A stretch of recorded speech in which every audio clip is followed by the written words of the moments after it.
A paz do Senhor e a sua graça seja sobre sua vida, sua família, casamento e tudo quanto diz respeito a outros aspectos da sua vida. Nós estamos em vias de conclusão de uma série de mensagens de Deus, de acordo com a sua palavra, para ajudar-nos a melhorar a nossa performance no relacionamento com Ele. Uma vez que nós somos suas criaturas, Ele é o Criador. E estamos a falar de temas sobre como Deus faz-se a cena para mudanças. E falamos sobre muitos subtemas. E hoje nós vamos ter como subtema o seguinte: por que humilhar-se e orar e buscar a face do Senhor, se converter dos maus caminhos? Irmãs e irmãos, senhoras e senhores, quando o profeta João Batista esteve a pregar o Evangelho e o batismo para a salvação, no capítulo 3, versículo 7 a 9, ele diz o seguinte: dizia, pois, João à multidão que saía para ser batizada por ele: raça de víboras, quem vos ensinou a fugir da ira que está para vir? Produzi, pois, frutos dignos de arrependimento, e não comeceis a dizer a vós mesmos: temos Abraão por pai, porque eu vos digo que até destas pedras pode Deus suscitar filhos a Abraão. E também já está posto o machado à raiz das árvores. Toda árvore, pois, que não dá bom fruto, corta-se e lança-se no fogo. E no Evangelho de São João, capítulo 3, versículo 27, até o versículo 36, diz o apóstolo profeta João Batista: João respondeu e disse: o homem não pode receber coisa alguma se lhe não for dada do céu. Vós mesmo me sois testemunhas de que disse: eu não sou Cristo, mas sou enviado adiante dele. Aquele que tem a esposa é o esposo, mas o amigo do esposo que lhe assiste e o ouve alegra-se muito com a voz do esposo. Assim, pois, já este meu gozo está cumprido. É necessário que ele cresça e que eu diminua. Aquele que vem de cima é sobre todos. Aquele que vem da terra é da terra e fala da terra. Aquele que vem do céu é sobre todos. E aquilo que ele viu e ouviu, isso testifica, e ninguém aceita o seu testemunho. Aquele que aceitou o seu testemunho, esse confirmou que Deus é verdadeiro. Porque aquele que Deus enviou fala as palavras de Deus, pois não lhe dá Deus o Espírito por medida. O Pai ama o Filho e todas as coisas entregou nas suas mãos. Aquele que crê no Filho tem a vida eterna, mas aquele que não crê no Filho não verá vida, mas a ira de Deus sobre ele permanece. Então, começamos já a ver aqui dois agentes envolvidos na graça da vida e da bênção e no nefasto da maldição e da morte. Esses dois agentes são Deus, o Criador, e o homem, a criatura. Deus, o dador, o doador, e o homem, o receptor, beneficiário. Então, Deus é a fonte da vida e da bênção, e dele origina a morte e a maldição. Porque quando Deus criou o jardim do Éden e pôs lá o homem para guardar e lavrar, Deus plantou nesse jardim a árvore da vida e a árvore da ciência do bem e do mal. E o homem foi permitido, autorizado, livremente, de se alimentar de tudo quanto estava lá no jardim, com exceção, por ordem divina, de comer da árvore da ciência do bem e do mal, e foi alertado que se o fizesse, ele morreria. E o homem fez escolhas erradas. Ele desobedeceu a Deus, primeiramente a mulher, que deu o seu marido Adão, e ambos morreram. Morte espiritual que afetou inclusive a sua existência física, a morte do corpo. E quando Deus apercebeu-se disso e confrontou-os, disse a Adão: maldita é a terra por causa de ti, porque ouviste a voz da tua mulher e não obedeceste a ordem que Deus tivera dado a Adão. Então começamos a ver aqui que o pecado entrou no mundo e a morte por um homem, Adão, e toda geração foi afetada. Pecaram à semelhança de Adão, mas a graça de vida veio de Deus através de Cristo. Pois vemos Deus a operar no jardim do Éden, matando pela primeira vez animal, derramando sangue, para cobrir com sangue animal os pecados de Eva e de Adão e fazer vestes de pele para cobrir a sua nudez, a nudez física. Então, nós começamos por ver que em Deuteronômio, capítulo 5, versículos 9 e 10, há consequências não abonatórias para o homem na desobediência ao instituído por Deus. E no versículo 5, capítulo 5 de Deuteronômio, versículo 9 e 10, diz a Sagrada Escritura, disse Deus: não te encurvarás a elas nem as servirás, porque eu, o Senhor teu Deus, sou Deus zeloso, que visita a maldade dos pais sobre os filhos, até a terceira e quarta geração daqueles que me aborrecem. E faço misericórdia de milhares os que me amam e guardam os meus mandamentos. No capítulo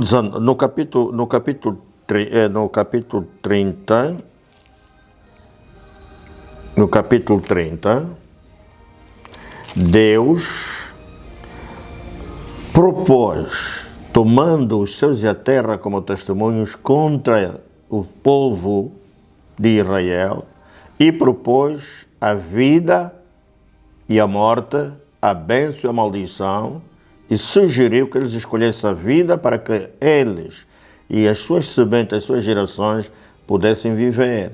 Como?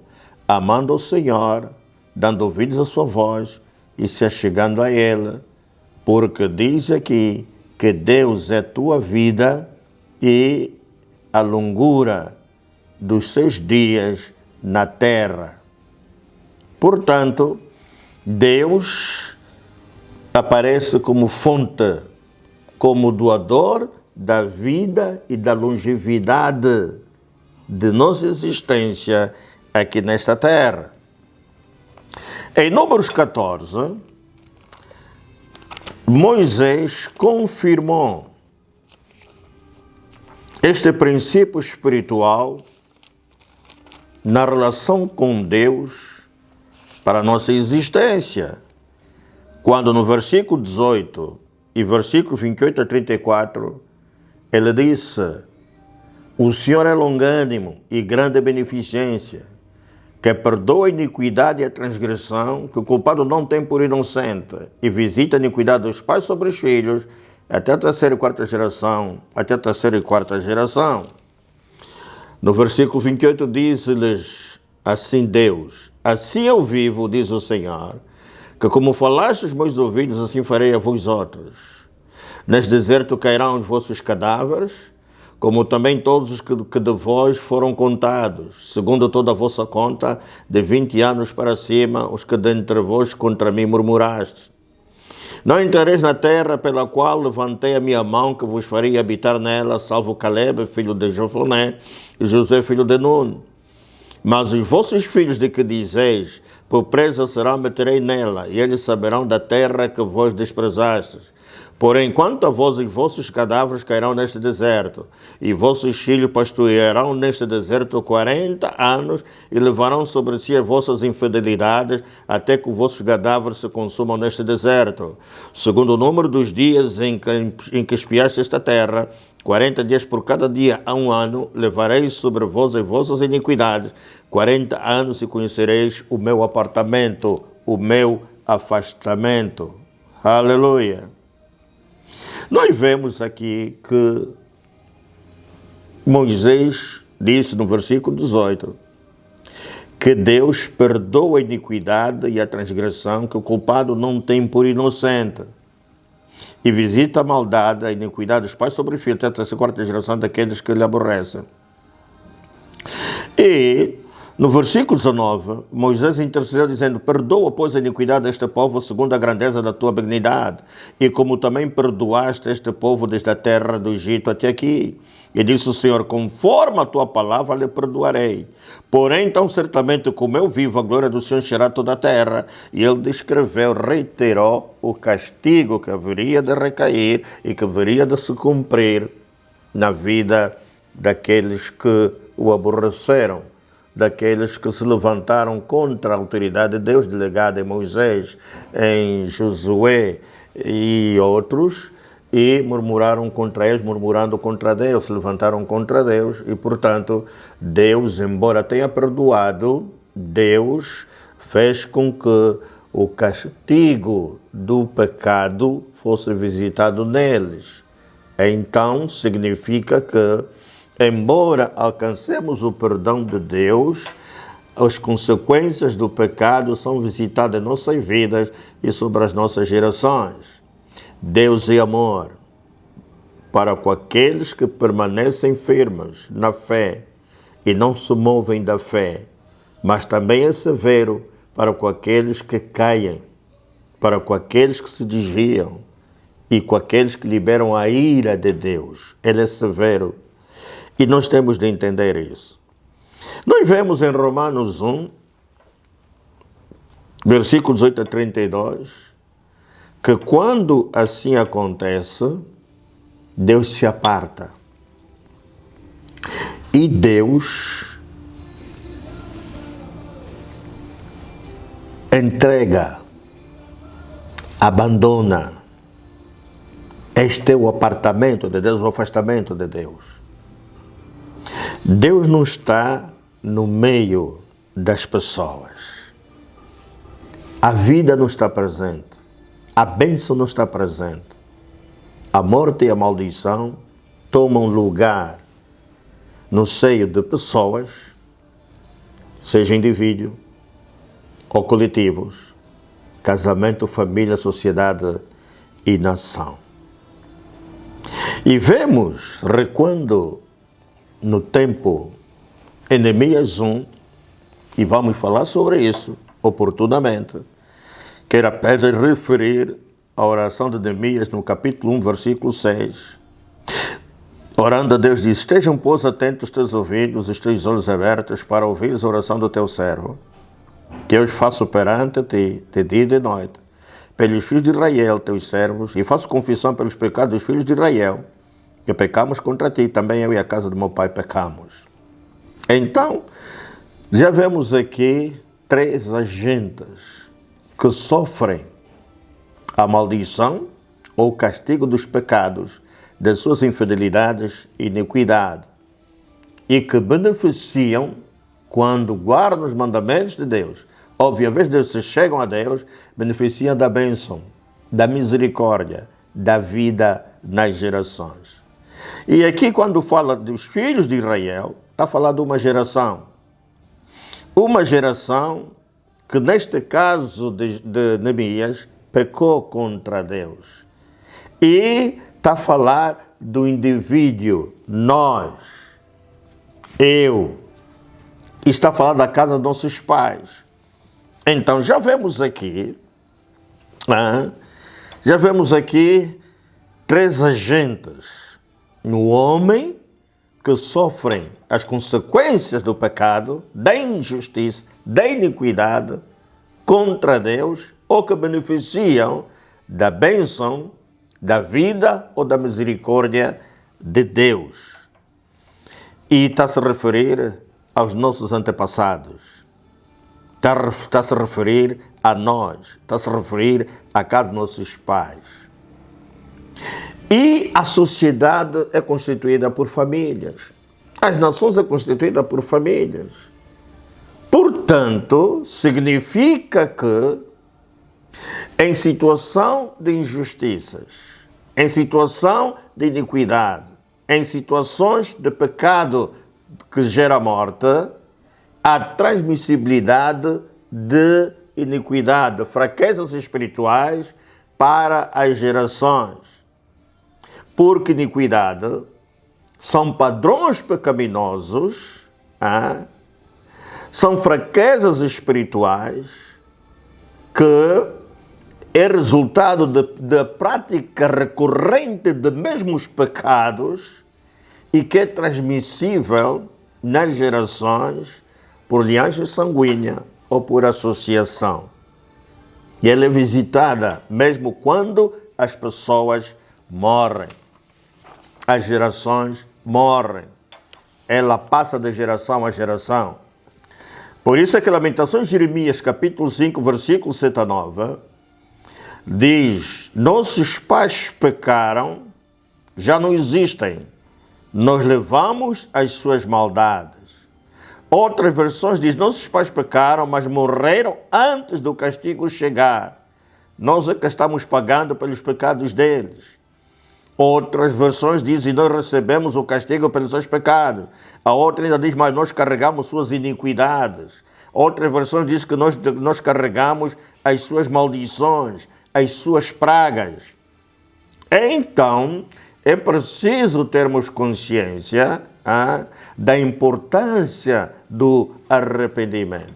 Por que o arrependimento segundo Deus? Porque buscar Deus, humilhando-se, orando, buscando sua face e se converter dos maus caminhos. Em Deuteronômio 5, lembro, no versículo 9, Deus diz: eu, o Senhor, teu Deus, sou Deus zeloso, que visita a maldade dos pais sobre os filhos, até a terceira e quarta geração daqueles que me aborrecem, e faço misericórdia de milhares aos que me amam e guardam os meus mandamentos. A palavra de zeloso significa ciumento, significa diligente, significa que Ele é mesmo Deus, Ele cuida que a maldição dos pecados que os homens cometem, pecam contra Deus, seja visitado nas suas gerações, até a terceira e quarta geração daqueles que lhe aborrecem. Aleluia! Sendo assim, urge o conhecimento da verdade para a criação das condições para o arrependimento segundo Deus, e as pessoas virem a produzir frutos dignos de arrependimento, para que Deus possa sarar a terra, para que possa sarar corações, libertar, transformar, restaurar e operar mudanças. Depende de nós. Porque Cristo fez a obra. Porque em Tiago, capítulo 4, é-nos revelado um princípio na relação com Deus, de buscá-lo para todo um propósito.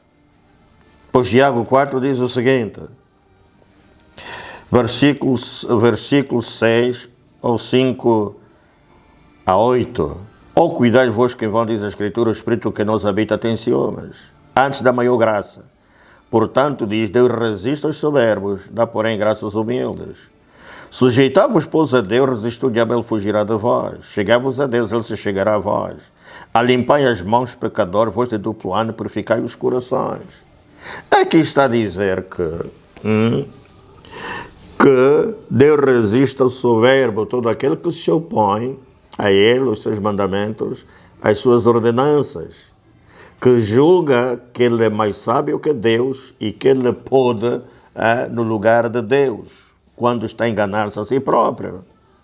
E diz a sujeição a Deus, como forma de resistência ao diabo, de fazê-lo fugir de nós, nosso casamento, nossa família, da igreja, da sociedade, da nação, dos empregos, dos negócios, projetos, empreendimentos, enfim, de tudo. Porque quando começamos a sujeitar a Deus, considerando Deus como nosso Criador, considerando Deus como a fonte da vida, da bênção, e nos achegamos a Deus, começamos a oferecer resistência ao diabo. Porque começamos a chegar ao conhecimento da verdade, começa a operar libertação em nossas vidas. E o diabo sabe que a gente começou a ter conhecimento da verdade para ser libertos. E ele começa a tirar o pé de nós, começa a afastar-se, a fugir de nós, porque ele sabe que nós chegamos ao conhecimento de uma realidade espiritual que durante anos e séculos ele cegou as pessoas, famílias, arrastando-as nas suas obras más, aos seus agentes e praticantes das obras más, e aí começa o processo de libertação. Começa o processo da graça de Deus se manifestar. E depois diz, chegai-vos a Deus, ele se chegará a vós. Por que não é Deus primeiro a chegar-se a nós e nós é que temos que nos achegar a Deus? Porque Deus já se chegou a nós, através de Jesus Cristo.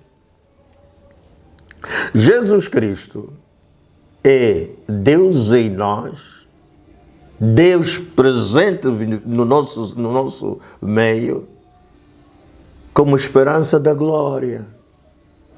É a vida que Deus nos deu. É o embaixador da boa vontade de Deus, porque Ele é a boa vontade de Deus para com a humanidade.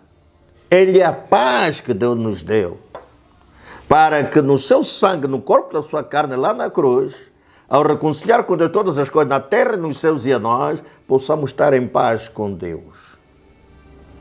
A obra foi consumada. Ele é a fonte da vida eterna. Ele é a fonte e o meio intermediário na aliança com Deus, com base no seu sangue, o sangue do Novo Testamento, termos uma vida eterna com Deus. E o seu corpo, a igreja, com ela a cabeça, é a instituição onde ele reúne todos aqueles que creem em Deus, nasceram de novo em Cristo, confessando Cristo como Senhor e Salvador, para fazer parte da família de Deus e ter uma vida eterna com Deus na eternidade. Agora, por que temos que nos achegar a Deus e não Deus achegar-se a nós? Deus já se achegou a nós, através de Cristo.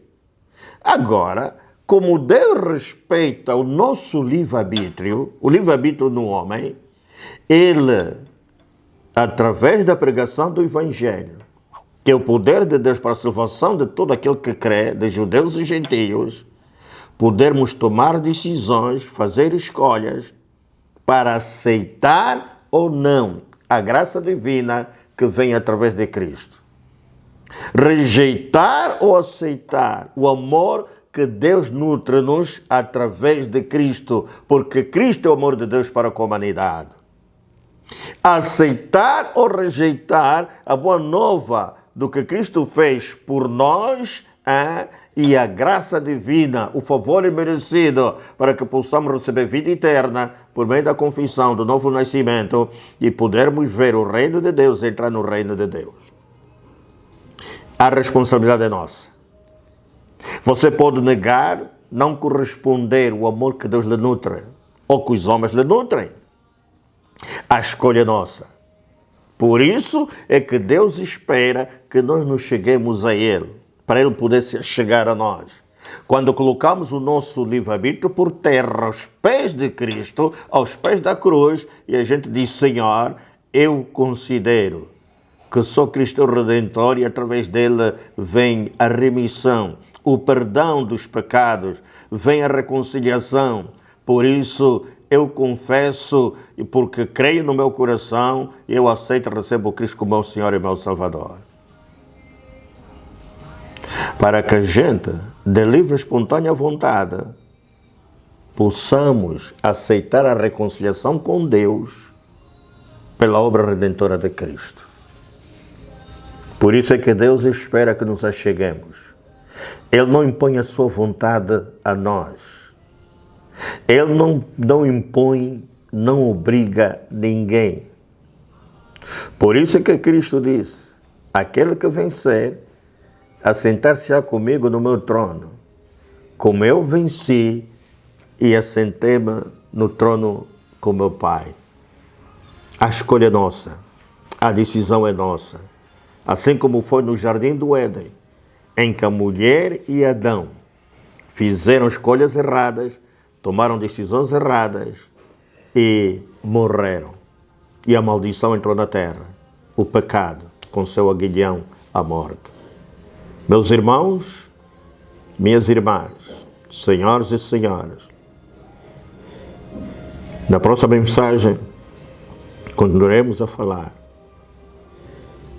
sobre o tema como Deus faz-se a cena para mudanças.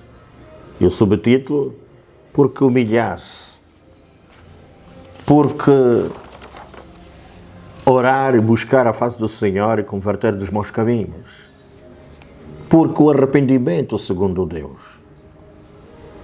E na próxima mensagem falaremos sobre causa e efeito do pecado. Deus abençoe.